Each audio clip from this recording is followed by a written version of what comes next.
السلام علیکم. پروگرام دیکھ رہے ہیں براس ٹیکس اور میں ہوں آپ کی ہوسٹ حنا معراج. میرے ساتھ اس وقت موجود ہیں ایک دفعہ پھر ہمارے ایکسپرٹ مسٹر زید حامد. السلام علیکم زید. امید کرتی ہوں کہ آپ کا پچھلا ہفتہ شاندار گزرا ہوگا اور اس ہفتے ہم اپنی اس بحث کو جاری رکھتے ہیں جس موضوع پہ ہم نے بات کی تھی، یو ایس فارن پالیسیز کے 6 اسٹریٹجک پوائنٹس. ان 6 اسٹریٹجک پوائنٹس کو ہم نے ڈیوائڈ کیا تھا اور میں ذرا آپ کو چلتے چلتے بتاتی جاؤں کہ وہ کیا تھے. Number 1، defence and security of Israel, یعنی کہ اسرائیل کا دفاع. Number 2، containing and destruction of political and militant Islam. Number 3، control of fuel assets, یعنی کہ توانائی کے ذخائر کا control. Number 4، control of global trading roots, یعنی کہ عالمی تجارت کے آبی راستوں کا کنٹرول. اور انسرکلمنٹ آف رشیا اینڈ چائنا، یعنی کہ روس اور چین کا حصار. ہم اپنے پروگرام کا باضابطہ آغاز کرنے جا رہے ہیں، مگر اس سے پہلے ایک چھوٹی سی رپورٹ دیکھ لیں جو کہ ہمارے ساتھی اسامہ کیسر نے تیار کی ہے.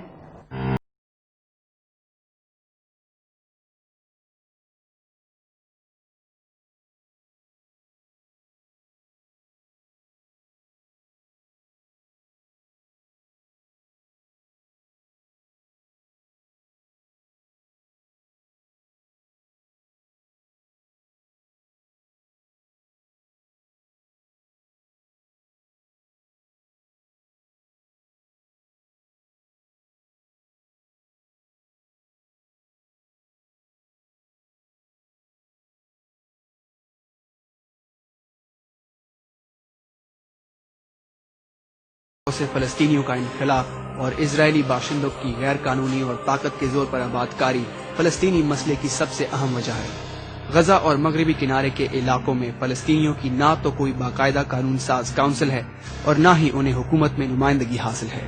اس کے علاوہ ایسے قوانین بنائے گئے ہیں جن کے ذریعے اسرائیلی آبادکاروں کو غیر معمولی تحفظ حاصل ہے اور فلسطینی باشندوں کو مخصوص علاقوں تک محدود کر دیا گیا ہے تاکہ اسرائیلی آبادکاری کے لیے زیادہ سے زیادہ مقبوضہ فلسطینی علاقے حاصل کیے جا سکیں. مغربی کنارے کے علاقے میں 190 سے زیادہ طاقت کے زور پر آبادکاریاں اس سلسلے کی اہم کڑی ہیں. یہ آبادکاریاں باقاعدہ حکمت عملی کے تحت کی گئی ہیں. علاقے کا جو نقشہ تیار کیا گیا ہے اس کے ذریعے سڑکوں کا ایسا جال بچھایا گیا ہے جو کہ ایک فلسطینی علاقے کو دوسرے سے جدا کرتا ہے، اور یہ سب اس لیے کیا گیا ہے تاکہ فلسطینیوں کی صلاحیتوں کو مزید اجاگر ہونے سے روکا جا سکے. یہ آبادیاں زیادہ تر زرخیز اراضی اور جدید وسائل پر محیط علاقوں کے ارد گرد تعمیر کی گئی ہیں. ان آبادیوں کے ارد گرد باقاعدہ دیواریں اور خاردار تاریں لگائی گئی ہیں اور آبادکاروں کو اسرائیلی فوج کا تحفظ بھی حاصل ہے. موجودہ صورتحال میں ان آبادکاریوں کے ذریعے نہ صرف اسرائیلی مفادات کا تحفظ ممکن ہوتا ہے بلکہ فلسطینیوں کو ان کے آبائی علاقوں سے بے دخل کرنے میں بھی سہولت حاصل ہوتی ہے. امریکی شہریوں کی جمع شدہ ٹیکس کی رقوم باقاعدہ منصوبہ بندی کے تحت اسرائیل کے نسلی، مذہبی اور مالی مفادات کے تحفظ پر خرچ کی جا رہی ہے اور اسے باقاعدہ فوجی تحفظ حاصل ہے. 1949 سے لے کر 1996 تک اسرائیلیوں کو $62.5 بلین کی امریکی امداد حاصل ہوئی. کل امریکی امداد کا 1/3 حصہ اسرائیل کی فلاح و بہبود پر خرچ کیا جا رہا ہے. یہاں تک کہ 1949 سے لے کر 2007 تک اسرائیل کو ملنے والی کل امریکی امداد $100 بلین سے تجاوز کر گئی، جو کہ اوسطاً $3 سے $4 بلین سالانہ اور $8 سے $10 ملین یومیہ ہے. امن کے روڈ میپ میں اسرائیل سے یہ مطالبہ کیا گیا ہے کہ ان بستیوں کو خالی کر دے. جی زید صاحب، دیکھیے آپ نے رپورٹ. تو آج ہم بات کریں گے neocon ideology which is greater Israel and redrawing of the Middle East map. مگر اس سب سے پہلے میں آپ سے پوچھنا چاہوں گی کہ یہ کیا چیز ہے، یہ زائنسٹ، یہ کون لوگ ہیں، اور ایک کرسچن زائنسٹ میں اور ایک جوئش زائنسٹ میں کیا فرق ہے؟ آپ کیسے ان دونوں کو ڈفرینشیٹ کرتے ہیں؟ دیکھیے نا، this is a very fundamental question that you have asked. اس سے پہلے کہ ہم مشرق وسطیٰ میں یہ جو ڈاکومنٹری ہم نے دیکھی ہے، جو پس منظر اور تلاطم ہم دیکھ رہے ہیں مشرق وسطیٰ میں ہوتے ہوئے، اس سے پہلے اس ذہنیت کو، اس سوچ کو، اس فکر کو سمجھنا ضروری ہے جس کی وجہ سے یہ برپا ہو رہا ہے سب کچھ. کچھ تاریخی حقیقتیں ہیں جو ہم آپ کے سامنے رکھتے ہیں جو غیر معمولی ہیں. یہ وہ ایسی ہیں کہ جن کو نہ تو میڈیا کور کرتا ہے، نہ کوئی اینالسٹ ان پہ بات کرنے کے لیے تیار ہے، اور ان کو سمجھے بغیر آپ اس پس منظر کو نہیں سمجھ سکتے جو مشرق وسطیٰ میں ہو رہا ہے. اسرائیل کا دفاع امریکہ کی ایک فنڈامنٹل فورن پالیسی پلر ہے. اس پر کوئی کمپرومائز نہیں کر سکتے وہ. یعنی یہ وہ ایک ایسا ایشو ہے کہ اگر اسرائیل کو خطرہ ہوا تو امریکہ جنگ بھی مسلط کر سکتا ہے, اعلان جنگ کر سکتا ہے کسی بھی ملک کی طرف جو اسرائیل کو خطرہ دے. اس کو سمجھنے کی کوشش کیجیے گا کہ یہ کیا ہے. پچھلے 2000 سال سے جو عیسائیت کی پوری تاریخ آپ اٹھا کر دیکھ لیجئے, عیسائیوں اور یہودیوں میں تعلقات انتہائی کشیدہ رہے ہیں. یعنی اس میں ایک ہسٹوریکل فیکٹ ہے یہ کہ ہمیشہ جہاں جہاں عیسائی حکومتیں بنی ہیں وہاں یہودیوں کی زندگی بڑی تنگ رہی ہے. آپ جرمنی میں دیکھ لیجئے, یہ تو سلسلہ جیزس آف نازریت کے ٹائم سے چلتا آ رہا ہے. جی, کیونکہ عقیدے کے لحاظ سے عیسائی الزام دیتے تھے یہودیوں پر کہ انہوں نے عیسیٰ علیہ السلام کو نعوذ باللہ سولی چڑھانے کی سازش کی. پہ چڑھا دیا, بالکل. اب اس بات کو اگر آپ نوٹ کریں تو ایون وکٹورین لٹریچر جو آپ کو برٹش وکٹورین ایرا کا ملتا ہے, اس میں شیکسپیئر کا آپ کیریکٹر لے لیجئے جس میں اس نے یہودیوں کی تذلیل کی ہے in literature and art, like Shylock کا کیریکٹر ہے مرچنٹ آف وینس میں, جیو آف مالٹا کا کیریکٹر ہے, ایون ڈکنز کا کیریکٹر ڈکنز نے اپنی لٹریچر میں. تو ایک عیسائی دنیا میں ایک ٹرینڈ تھا یہ. اسپینش انکویزیشن جب عیسائیوں نے اسپین پر قبضہ کیا تو انہوں نے صرف مسلمانوں کو وہاں سے نہیں نکالا, یہودیوں کو بھی نکالا وہاں سے. یعنی یہودی 2000 سال کی تاریخ میں کبھی بھی عیسائیوں کے اندر عافیت سے نہیں رہے. ایک بات. دوسری بات جو نوٹ کرنے کی ہے وہ یہ ہے کہ پچھلے کئی ہزار سال میں کبھی بھی دنیا میں کوئی یہودی ریاست بھی قائم نہیں. ہاں, مطلب ایسا کیوں ہے؟ ہم دیکھتے ہیں کہ کانسٹنٹین اسٹیٹس ہیں, کرسچن اسٹیٹس ہیں, کئی کالونیز برٹش کالونیز بنی ہیں, بٹ آلموسٹ فار 2000 ایئرز نو جوش کالونی. ایگزیکٹلی. اب یہ دو نقطے سمجھنے والے ہیں. دیکھیے, عقیدے کے لحاظ سے, بلیف سسٹم کے لحاظ سے یہودیوں کے مذہب کا یہ حصہ ہے کہ یہودی کوئی ریاست نہیں بنا سکتے. ان کو ان کی کتابوں میں یہ لکھا گیا ہے کہ یہودیوں کی بقا اس میں ہے کہ یہ دنیا میں بکھر کر رہے ہیں. ڈائسپورا کا جو کانسیپٹ ہے وہ یہ ہے کہ یہ پوری دنیا میں ان کو بکھرا ہوا ہونا چاہیے اور کسی ایک جگہ یہ جمع نہ ہو جائے. ذرا آپ تھوڑا اور الیبوریٹ کریں گے جو آپ نے جس کانسیپٹ کا آپ نے ذکر کیا ہے؟ یہ ابھی ہم بات کر رہے ہیں کلاسیکل کرسچینٹی اور کلاسیکل جوڈیزم. یعنی کلاسیکل کرسچینٹی میں 2000 سال سے جو چلی آ رہی ہے, یہودی بدترین دشمن تصور کیے جاتے تھے, اسی طرح جس طرح مسلمان ان کے دشمن تصور کیے جاتے تھے. اسی طرح کلاسیکل جوڈیزم میں کئی ہزار سال کی جو ان کی تاریخ ہے اس میں ان کو حکومت اور ریاست بنانے کی اجازت نہیں تھی. اب پچھلے تقریباً 150 سال پہلے یہودیوں میں ایک فرقہ پیدا ہوا جو کہ کلاسیکل یہودیت کے لحاظ سے بدعتی فرقہ ہے. ایک بدعت پیدا کی, اس نے ایک نئی ایجاد کی, ایک نیا انوویشن کی, اور ان کا نام, ان کو زائنسٹ کہا جاتا ہے. زائنسٹ ایک ایسا یہودی فرقہ ہے جو یہ یقین کرتا ہے, جو اس کا بلیف سسٹم یہ ہے کہ ہم کو ایک ریاست بنانی بھی چاہیے, جو کہ پچھلے کئی ہزار سال سے یہودیوں نے نہیں بنائی, اور دوسرا اس ریاست کے قیام کے لیے جتنا قتل و غارت کیا جا سکتا ہے وہ کیا جائے, وہ جائز ہے. تو یہ مطلب ہیریٹکس ہوئے قسم کے, یہ ہیریٹکس ہیں, کلاسیکل جوڈیزم کے ہیریٹکس ہیں. یعنی آج بھی نیو یارک میں ہزاروں لاکھوں یہودی ایسے ہیں جو اس اسٹیٹ آف اسرائیل کے اور اس زائنزم کے خلاف ہیں. یعنی every Zionist is a Jew but not every Jew is a Zionist. گفتگو ایک بہت دلچسپ رخ اختیار کر گئی ہے, but I will have to take a short break ہے. آپ ایک چھوٹی بریک پر جائیے اور اس کے بعد ہم آپ سے دوبارہ ملتے ہیں بریک کے بعد. Welcome back to brass tax.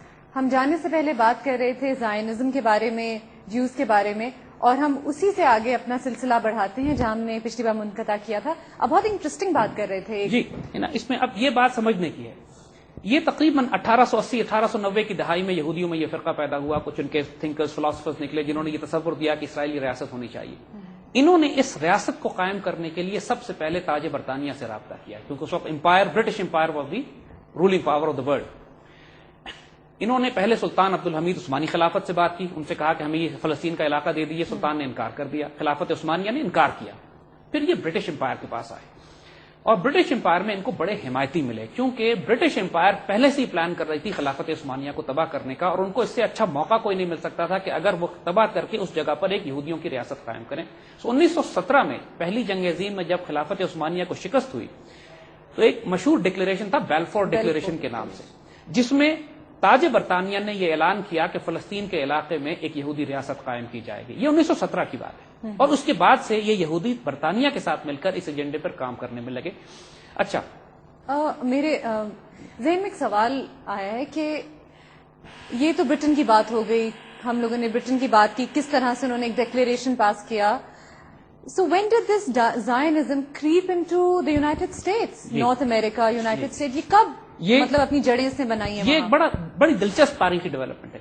دیکھیے دوسری جنگ عظیم کے بعد برطانیہ تقریباً ختم ہو چکا تھا, یعنی the British empire collapsed after the Second World وار.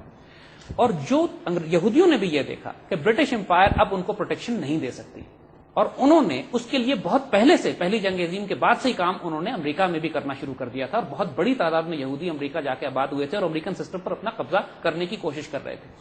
خاص طور پہ دوسری جنگ عظیم کے بعد وہ تمام علاقے جو پہلے برطانیہ کے پاس ہوا کرتے تھے کلونیل اور نوآبادیاتی اور استعماری نظام میں, وہ تمام کے تمام امریکہ کو دے دیے گئے. یعنی مڈل ایسٹ پورا امریکہ کے پاس گیا, ہم پاکستان جس پہ انگریز حکومت کرتا تھا وہ براہ راست امریکن کیمپ میں چلا گیا. یعنی تمام علاقوں میں براہ راست امریکہ دخل اندازی کرنے لگا.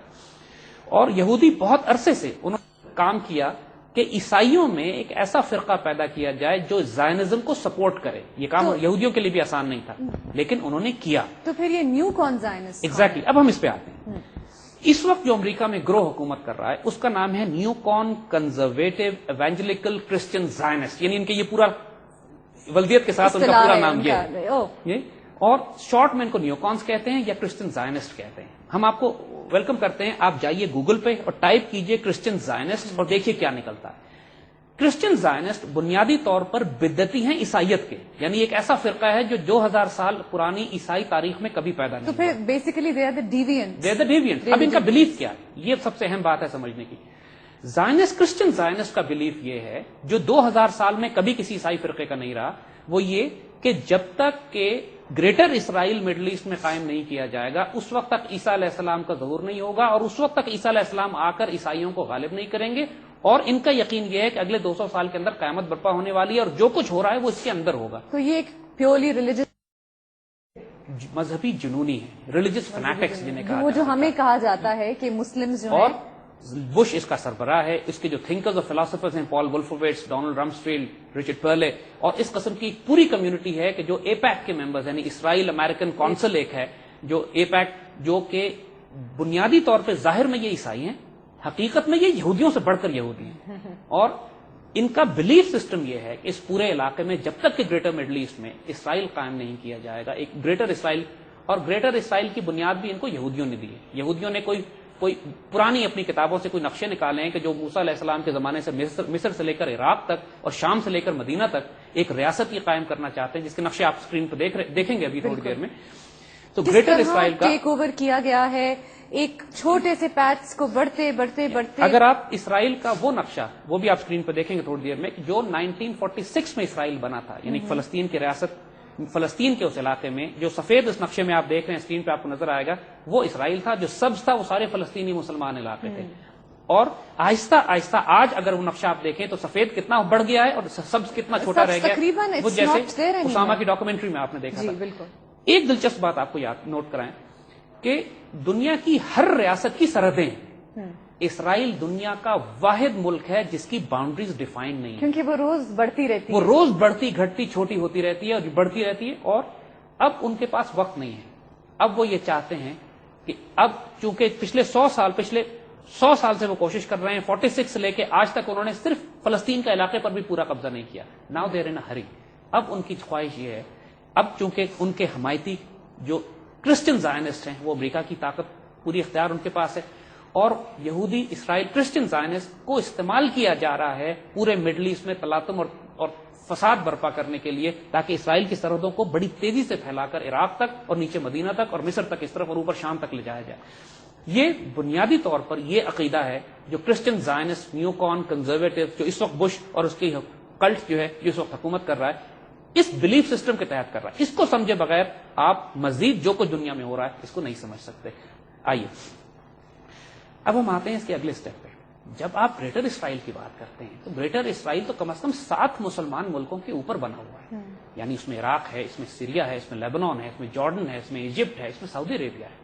کہ کس طرح بنائیں گے یہ سب؟ اور یہ اچانک آپ جیسے ہم نے خود کہا 2000 سال تک کہیں کوئی اس طرح کا خیال نہیں تھا, اب اچانک مطلب ایسی کون سی جلدی ہو گئی ہے, ایسی کیا بات ہے؟ وہ عرض کریں نا آپ کو کہ ان کا جو کرسچن زائنسٹ کو یہ یقین کروا دیا ہے جوئش زائنسٹ نے کہ دنیا ختم ہونے میں اب 100-150 سال رہ گئے. تو یہ ریلیجس بلیف ہے, ریلیجس بلیف ہے, یہ ایک ریلیجس کلٹ ہے, اور پوری دنیا کے عیسائی زائنسٹ نہیں ہیں.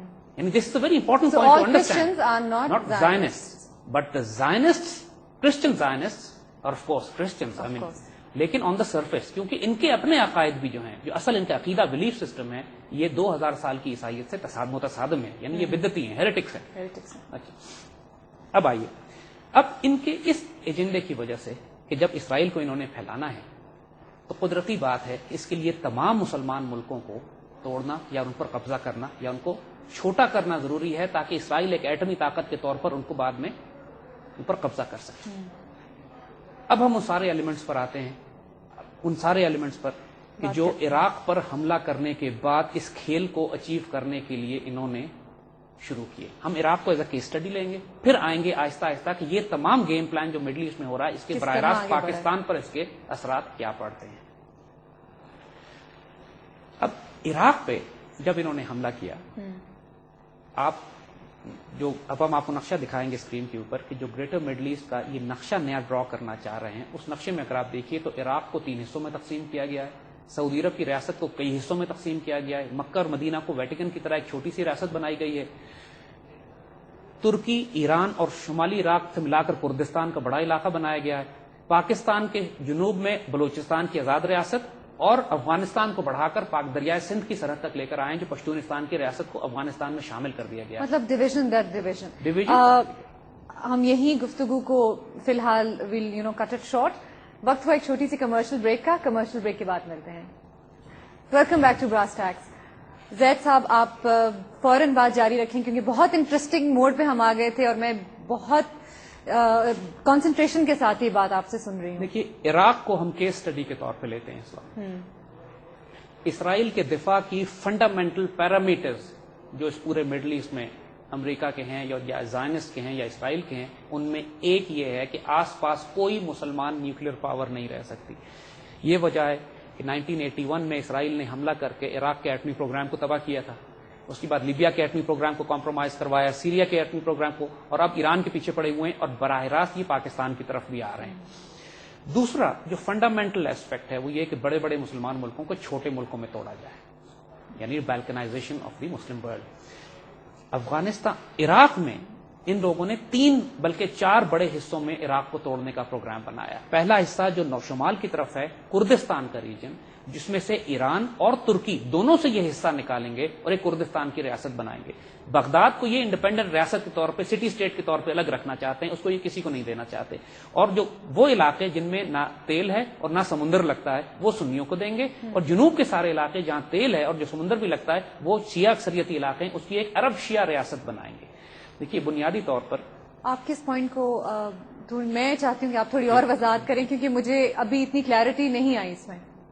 جی موسٹ ویلکم. اس میں دیکھیے آپ کس طریقے سے ایک مسلمان ملک کو فرقہ وارانہ بنیاد پر یا قومیت کی بنیاد پر توڑیں گے؟ سیکٹیرین اس میں سیکٹیرین شیعہ ورسز سنی. لہٰذا ان کے لیے بنیادی ریکوائرمنٹ تھی کہ عراق میں شدید شیعہ سنی فساد کرایا جائے. اچھا سو آپ کہہ رہے ہیں کہ بنیاد جو انہوں نے ڈالی ہے، وہ جو پھوٹ کی بنیاد ڈالی گئی ہے وہ شیعہ ورسز سنی ایک ایسپیکٹ ہے، یہ ایک ڈائمینشن ہے. دوسری طرف عرب اور کرد فساد برپا کیا گیا ہے، یعنی کرد بھی عراقی ہیں، سنی ہیں، عرب بھی سنی ہیں، لیکن ان میں فساد ایتھنک لائنز پہ کیا گیا ہے. جس طرح پاکستان میں یعنی پشتونوں کو بغاوت پہ جو اکسایا جا رہا ہے تو مذہب کی بنیاد ان کو جو افغان کے پشتونوں کے ساتھ ملوایا جا رہا ہے وہ مذہب کے ساتھ ساتھ پشتون نیشنلزم بھی ہے. اور جو بلوچستان میں جو برپا کیا جا رہا ہے اس کے اندر بلوچ نیشنلزم کو، وہاں پہ اسلام کا تعلق نہیں، سیکولر موومنٹ ہے لیکن اس کو پشتون بلوچ نیشنلزم کی بنیاد پر.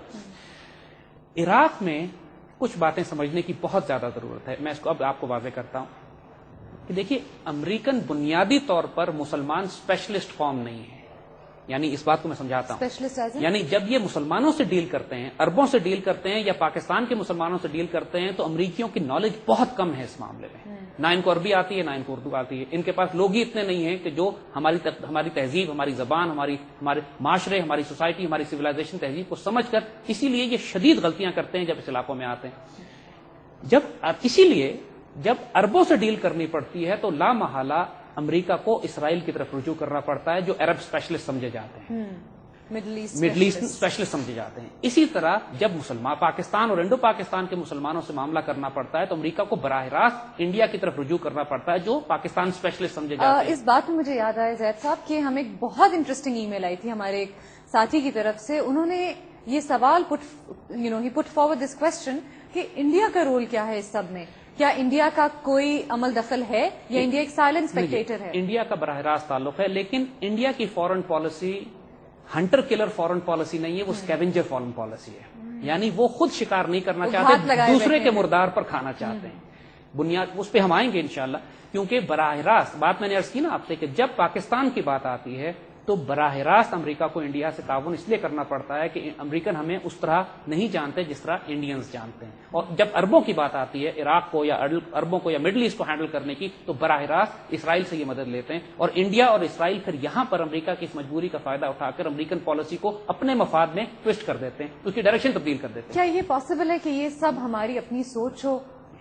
Is it possible that this is how we think? Maybe it's a rigid thinking of ours. جو ایونٹس آن گراؤنڈ ہیں، یعنی مثال کے طور پر گراؤنڈ ریالٹیز جسے ہم کہتے ہیں، اس میں تو کوئی شبہ نہیں ہے، اس میں تو ایبسولوٹلی کوئی شبہ نہیں ہے کہ عراق کو تقسیم کیا جا رہا ہے. بالکل. حالانکہ امریکنز کہتے ہیں کہ جو نقشے ہم نے دکھائے وہ سب اکیڈیمک ایکسرسائز تھی، لیکن وہ اکیڈیمک ایکسرسائز زمین پہ ہو رہی ہے. ہم نے اس میں کوئی شبہ نہیں ہے کہ بلوچستان لبریشن آرمی کو وہ سپورٹ کر رہے ہیں، اس میں کوئی شبہ نہیں ہے کہ افغانستان کی طرف سے مذہبی انتہا پسندی کو بھی ملیٹنٹس کو سپورٹ پاکستان کے اندر دی جا رہی ہے. یہ سبسٹینشیٹڈ آن گراؤنڈ ہے ان ریالٹی. ناؤ اب امریکہ بنیادی طور پر اسرائیل کی فورن پالیسی اور فورن پالیسی آبجیکٹیوز کو پورا کرنے کی کوشش کر رہا ہے. یعنی وہ جیوش زائنسٹ، کرسچن زائنسٹ کو استعمال کر امریکہ کا رول بلڈوزر کی طرح کہ مڈل ایسٹ کی صفائی کرتا چلا جائے، تباہی پھیلائے، انارکی پھیلائے، کیوس کرے، مسلم ورلڈ کے اندر فساد برپا کرے، گراؤنڈ صاف کرے، تاکہ حوالے کر کے تاکہ وہ گریٹر اسرائیل کی ریاست وجود میں آ سکے. اب یہاں پہ چند ایک بہت اہم نکات سمجھنے والے ہیں. اس سارے معاملات کا پاکستان کی سیکورٹی سے کیا تعلق ہے؟ Why are we still in the Middle East? بہت امپورٹنٹ سوال. Why are we still in the Middle East? Why are we still discussing Israel?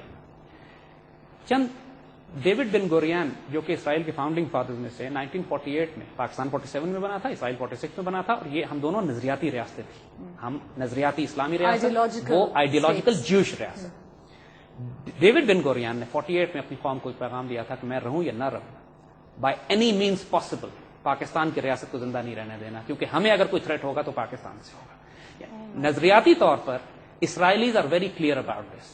If in the Muslim world anybody can pose any threat to them, that's Pakistan. دیکھیے Muslim world میں Pakistanis are the only air force جنہوں نے Israeli fighter planes کو air to air combat میں مار کے گرایا ہوا ہے. یہ کس ایرا کی بات ہے؟ یہ جب 67 کی وار اور 73 کی وار کے بعد ہمارے فائٹر پائلٹ جاتے تھے وہاں سیرینز کو اور جارڈینینز کی مدد کرنے کے لیے، کیونکہ وہ ان بیچاروں کی اتنی صلاحیت نہیں تھی، اور ہم اسرائیلیوں کو مار کے گراتے تھے. اینڈ اسرائیلیز نو آور پوٹینشیل کہ اگر پاکستان کے ساتھ ان کا تصادم ہو گیا اور پاکستان کے نیوکلیر، اب ہمارے نیوکلیر میسائل اسرائیل پہنچ سکتے ہیں. اور آپ اگر ایک چیز نوٹ کریں گے کہ پچھلے طویل عرصے سے اسرائیلی پاکستان کے خلاف ایک بیان نہیں دے رہے، اس کی لیکن اس کے باوجود دے آر انسرکلنگ پاکستان کے گرد ایک گھیرا ڈال رہے ہیں. مثلا امریکہ کے ذریعے، مثلا انڈیا سے کشمیر میں براہ راست اسرائیلی انوالومنٹ اتنی زیادہ ہے، Israeli advisers are swarming over the occupied Kashmir, Israeli radars line of control پہ لگے ہوئے ہیں. اور دوسری طرف افغانستان میں انڈینز اور اسرائیل ایک بھاری تعداد میں موجود ہیں under the umbrella of the American,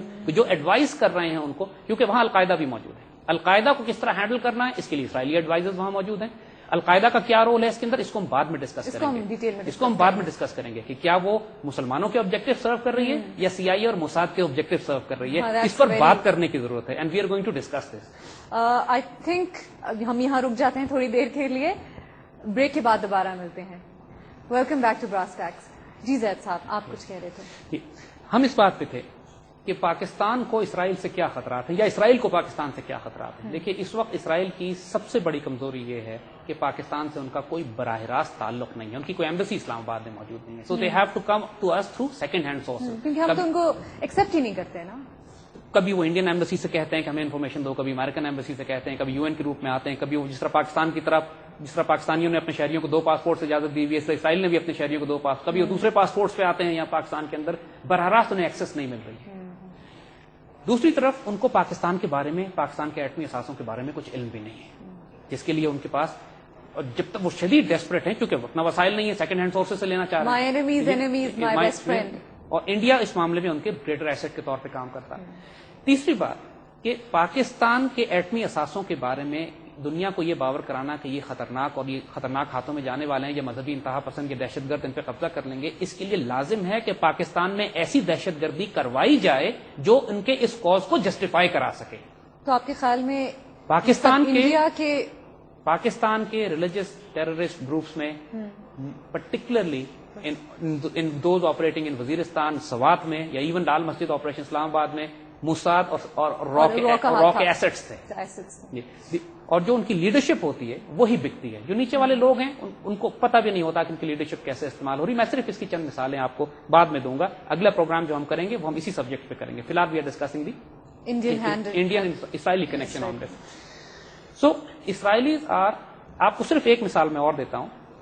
اس وقت بھی یعنی کم از کم ایک پاک فضائیہ کا سابق افسر پاکستان کی جیل میں بند ہے.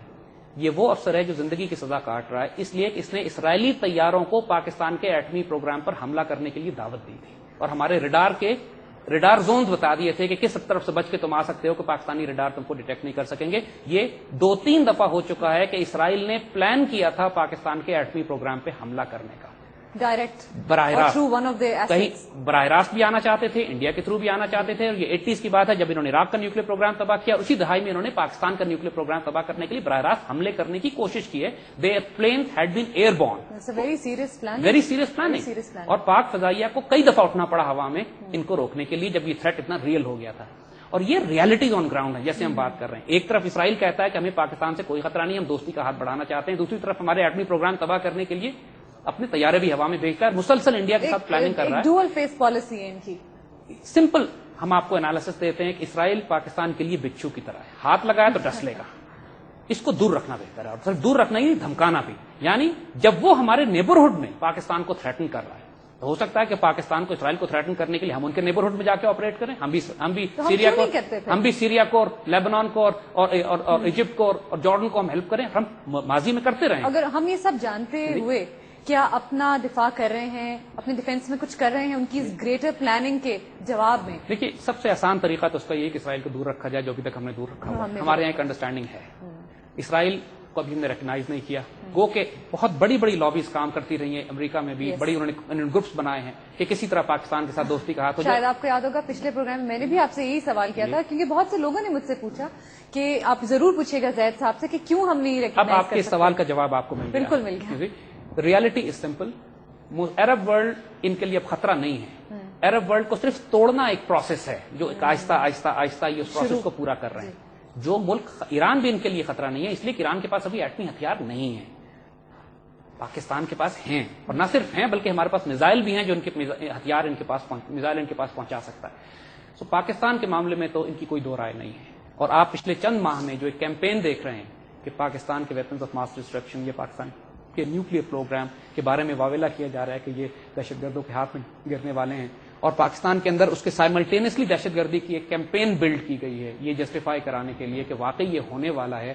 اس پہ ہم بات کریں گے. But I thought we were the partners in the war of terror.